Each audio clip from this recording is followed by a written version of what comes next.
6-7 Ekim'de dükkanımı yağmaladılar.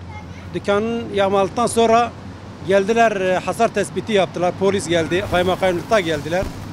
Hasar tespiti yaptıktan sonra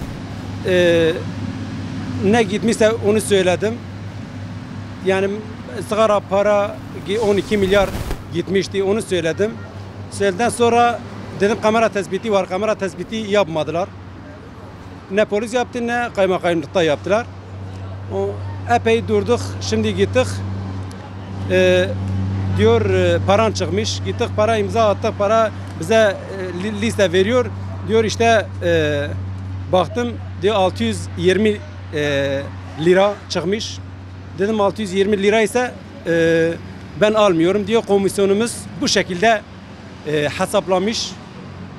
Komisyon bu şekilde karar vermiş. Ben de dedim bunu almıyorum, size geri veriyorum. Dedim almıyorum. Bu yani o PKK ile devlet beraber bu propagandayı yapıyor. Hiç bize sahip çıkmıyor devlet. Yani ben hakkımı sonuna kadar arıyorum. Yakıyorum. Ben bu parayı almıyorum.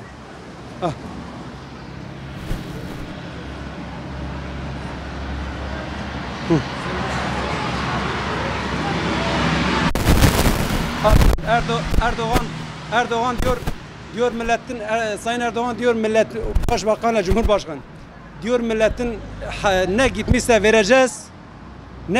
vereceğiz. Hani ne veriyor? Gidiyor 620 milyon lira veriyor. Sizin zararınız ne kadar? 12 lira. Yani 12 milyar zararınız var. Evet. 12 milyon. Yeni TL ile yeni parayla 12 milyon evet. Siz zararınızı söylediniz mi onlara? Söyledi evet. Kayda da geçtiler, söyledik. Dedi komisyon artık ne komisyonidir? Bu hangi tarafın komisyonidir? Komisyon bu kadar işte 620 TL hesaplamış. O şekilde size veriyor. Ben de dedim almıyor. Biz mağduruz. Yani herkes görmüş ki bu dükkan yakmaladı, sigarayı götürdü. Kamera tespiti var. 7 insan dükkana girmiş. Kamera tespiti var. 7 kişi dükkana girmiş. Ne kadar sigara götürmüş, ne kadar para götürmüş hepsi bellidir.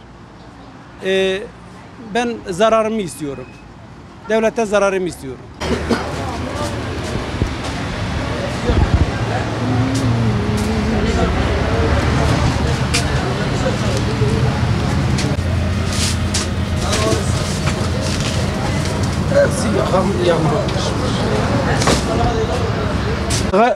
Sigara dezgesi burasıydı. 7 kişi girmiş, sigaranın komple 7 kişiydi. Kamera tespiti var, 7 kişidir. Ne polis kamerayı aldı, ne de kaymakamlıktan gelen şeyi almış. Kamera tespitini almamış hiçbiri. Burada bak sigara şeyi.